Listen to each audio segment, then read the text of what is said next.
Hello friends, welcome back to నా ఊహా ప్రపంచం. రిషి హాస్పిటల్ మీటింగ్ అయిన తర్వాత ఇంటికొచ్చేస్తాడు కదా! రిషి, వసు సరదాగా మాట్లాడుకుంటారు కదా! తర్వాత సాయంత్రానికి జగతి, మహేంద్ర కూడా ఇంటికొచ్చేస్తారు. వంటగదిలో అత్త కోడలిద్దరూ వంట చేస్తూ ఉంటారు. వసు, ఈరోజు ఏం జరిగిందో తెలుసా? అని అంటుంది జగతి. తెలుసత్తయ్య అని అంటుంది వసు నవ్వుతూ. మీరు హాస్పిటల్‌లో బోర్డ్ మీటింగ్‌కి వెళ్లారు. తర్వాత హాస్పిటల్ పేషెంట్స్‌ని చూడ్డానికి రౌండ్స్‌కి వెళ్లారు. అక్కడ మీకు సాక్షి కనిపించింది. అంతే కదా! అని అంటుంది వసు. ఇన్ఫర్మేషన్ బాగానే గ్యాదర్ చేసావు కానీ, నేను ఆ విషయం గురించి మాట్లాడడం లేదు అని అంటుంది జగతి. అవునా? ఇంకే విషయం గురించి? అని అంటుంది వసు. హాస్పిటల్ నుంచి బయటికి వచ్చాక రిషి ఇంటికి వెళ్తానని వచ్చేశాడు. మేం కూడా కాలేజ్‌కి వెళ్దామని కార్ పార్కింగ్ దగ్గరికి వెళ్తూ ఉంటే అక్కడ ఒక బాబు కూర్చుని ఉన్నాడు. ఎవరు? ఇక్కడ ఒంటరిగా కూర్చున్నాడు. వాళ్ళ పేరెంట్స్ ఏమయ్యారు? ఒకవేళ బాబు ఎటు వెళ్ళాలో తెలియక అక్కడ కూర్చున్నాడేమో అని మీ మావయ్య, "ఏంటి బాబు ఇక్కడ కూర్చున్నావు?" అని అడిగారు. అంతే. ఆ బాబు ఏడవడం మొదలుపెట్టాడు.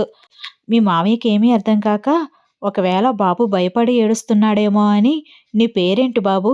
మీ తల్లిదండ్రుల పేర్లేంటి? మీ ఊరే ఊరు? ఇక్కడికెందుకొచ్చావు?" అని అడగడం మొదలుపెట్టారు. ఆ బాబు ఇంకా గట్టిగా ఏడవడం మొదలుపెట్టాడు. మీ మావయ్యకి ఏం చేయాలో అర్థం కాలేదు. ఒక్కసారిగా ఆ బాబు అలా గట్టిగా ఏడుస్తుంటే, సెక్యూరిటీని పిలిచి, "ఈ బాబు ఎవరో కనుక్కో, వాళ్ళ పేరెంట్స్‌కి అప్పచెప్దామని" సెక్యూరిటీతో చెప్తూ ఉన్నాడు. అంతలో ఆ బాబు వాళ్ళ అమ్మొచ్చింది. ఆ బాబు వాళ్ళ అమ్మని పట్టుకుని బాగా ఏడుస్తున్నాడు. "ఏంటి నాన్న? నేనిక్కడే కూర్చో అని చెప్పాను కదా! ఎందుకు ఏడుస్తున్నావు? తొందరగా వచ్చేస్తానని చెప్పాను కదా! మెడిసిన్స్ తీసుకురావడానికెళ్ళాను నాన్న" అని చెప్తూ ఉంటుంది ఆ బాబుతో వాళ్ళమ్మ. "మమ్మీ, అదిగో ఆ బూచోడు నన్నెత్తుకెళ్ళిపోదాం అనుకుంటున్నాడు" అని ఆ బాబు ఏడుస్తూ ఉంటాడు మహేంద్రని చూపిస్తూ. మహేంద్రకి ఒక్కసారిగా షాక్ తగిలినట్టు అనిపించి, "నేనా? బూచోడా?" అని జగతి వంక చూస్తాడు. జగతి నవ్వుకుంటూ ఉంటుంది. అంతలో సెక్యూరిటీ, "అయ్యో! అలా అనకూడదు బాబు. ఆయన ఈ హాస్పిటల్ ఓనరు" అని అంటాడు. ఆ బాబు వాళ్ళమ్మ, "సారీ సార్, బాబుకి తెలీక" అని అంటుంది మహేంద్రతో. "పర్వాలేదులేమ్మా" అని అంటాడు మహేంద్ర. "ఏంటమ్మా నువ్వు? బాబుని ఇలా ఒంటరిగా కూర్చోపెట్టి ఎక్కడికి వెళ్ళావు? బాబు ఒంటరిగా ఉండేసరికి ఎవరో ఏంటో తెలుసుకోవాలని, ఒకవేళ బాబు తప్పిపోయాడేమో అని సార్ డీటెయిల్స్ అడుగుతున్నారు. ఈ బాబేమో ఏడవడం మొదలుపెట్టారు. నన్ను పిలిచి వివరాలు కనుక్కోమన్నారు. అంతలోనే నువ్వొచ్చావు. ఇలా చిన్న పిల్లల్ని ఎక్కడ పడితే అక్కడ ఒంటరిగా వదిలేస్తే ఎలా?" అని అంటాడు సెక్యూరిటీ. మెడికల్ షాప్ దగ్గర జనాలు ఎక్కువగా ఉన్నారు. బాబు నిలబడలేడని ఇక్కడ కూర్చోబెట్టి, "నేనొచ్చే వరకు ఇక్కడే ఉండు. ఎవరేం మాట్లాడినా మాట్లాడకు" అని నేను చెప్పి వెళ్ళాను సార్. అందుకే బాబు మీరలా గట్టిగా అడిగేసరికి ఏడ్చేశాడు అని అంటుంది వాళ్ళమ్మ. "సర్లేమ్మా, పిల్లల్ని అలా ఒంటరిగా వదిలేయడం మంచిది కాదు. జాగ్రత్తగా ఉండండి" అని మహేంద్ర, జగతి అక్కడి నుండి వెళ్ళిపోతారు. "చూడమ్మా, ఇంకెప్పుడు ఎక్కడ పడితే అక్కడ పిల్లల్ని ఒంటరిగా వదలొద్దు" అని సెక్యూరిటీ గూడా వెళ్ళిపోతాడు. ఆ బాబుని తీసుకుని వాళ్ళమ్మ కూడా వెళ్ళిపోతుంది. మహేంద్ర కారు డ్రైవ్ చేస్తూ ఉంటాడు. జగతి పక్క సీట్‌లో కూర్చుని నవ్వుతూ ఉంటుంది. "ఇంకాపు జగతి" అని అంటాడు మహేంద్ర. "ఏంటి మహేంద్ర, నవ్వనివ్వా?" అని అంటుంది జగతి మహేంద్రని ఉడికిస్తూ. "అయినా నేను బూచోడిలా ఉన్నానా జగతి?" అని అంటాడు మహేంద్ర. "ఏమో మహేంద్ర, వాడికి ఏ యాంగిల్‌లో అలా కనిపించావో. బహుశా ఈ కోట్ వల్ల వాడలా అనుకునుంటాడులే" అని అంటుంది జగతి పగలబడి నవ్వుతూ. "ఏయ్ జగతి, నువ్వు కూడానా? ఈ కోట్‌కేమైంది? ఈ కోట్ చాలా బావుంది కదా!" అని అంటాడు మహేంద్ర. "ఏమో, వాడికి బూచోడలా వస్తాడు అని ఎవరైనా చెప్పారేమో.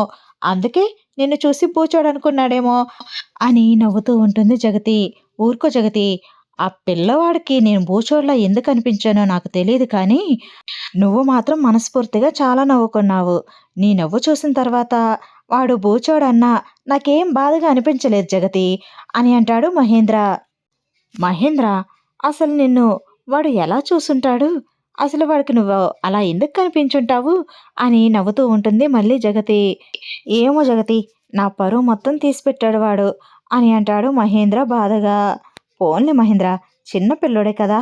ఊరుకో, మరీ అంత బాధపడిపోకులే" అని అంటుంది జగతి నవ్వుతూ. అలా కాలేజ్‌కి వెళ్తారు జగతి, మహేంద్ర.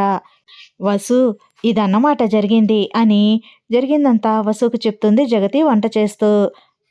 అలా అత్తాకోడలిద్దరూ వంట చేస్తూ కబుర్లు చెప్పుకుంటూ ఉంటారు. అంతలో మహేంద్ర వస్తాడు అక్కడికి. "ఏంటి? ఏదో నా గురించే డిస్కషన్ జరుగుతున్నట్టు అనిపిస్తుందే" అని అంటాడు. "అవును మరి. ఈ సిటీకి పెద్ద బూచోడు కదా మీరు. అందుకే మీ గురించే డిస్కషన్ పెట్టాము" అని అంటుంది జగతి నవ్వుతూ.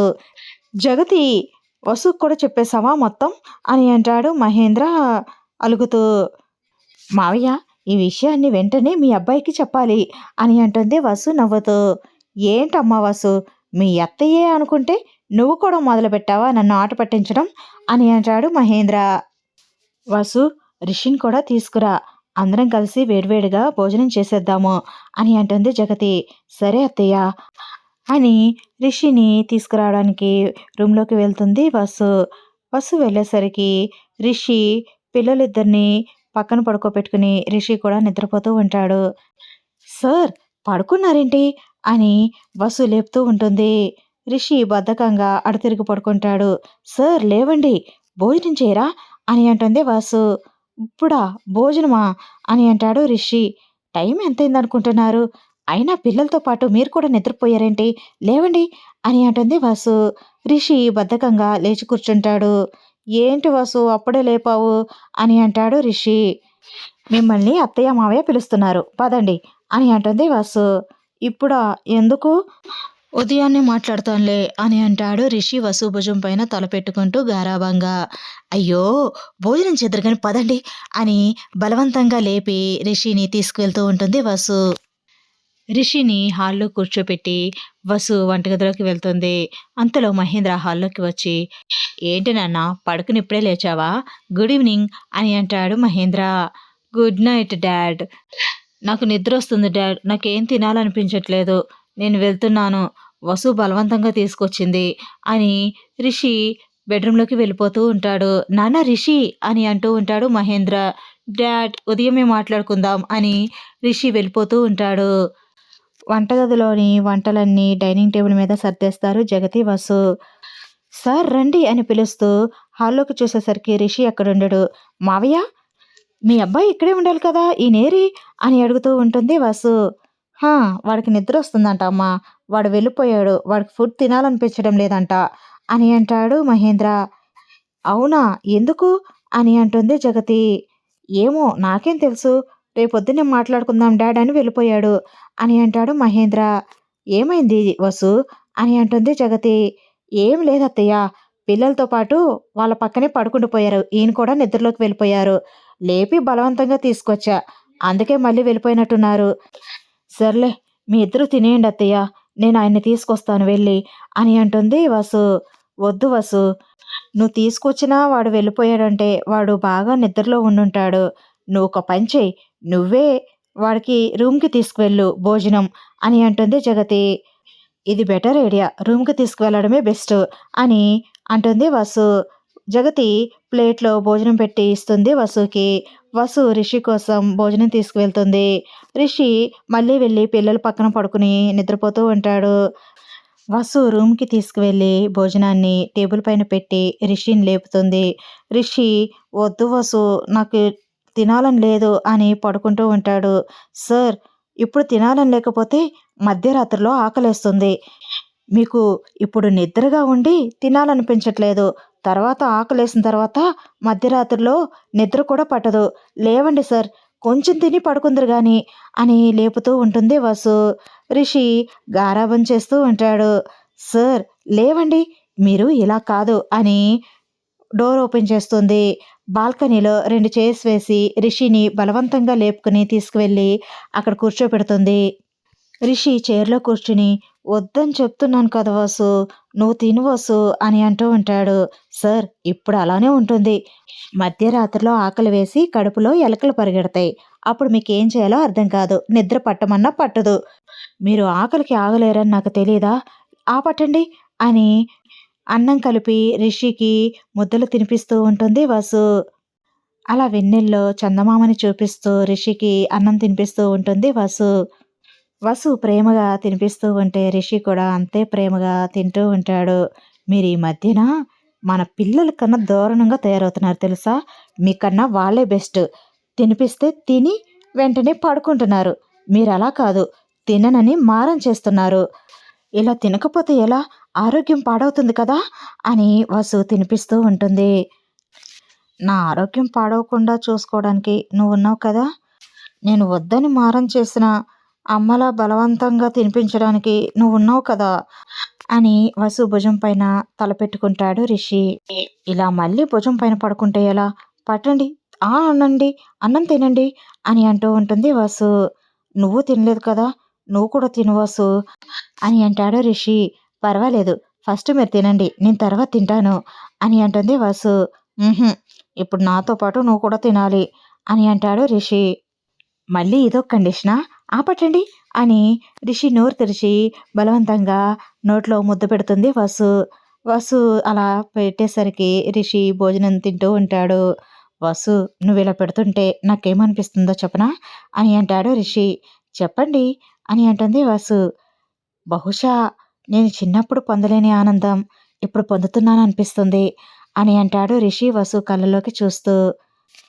అర్థం కానట్టు చూస్తుంది వసు. అంటే చిన్నప్పుడు అమ్మ నాతో లేదు కదా! ఇలా చందమామను చూపిస్తూ అన్నం తినిపించడానికి.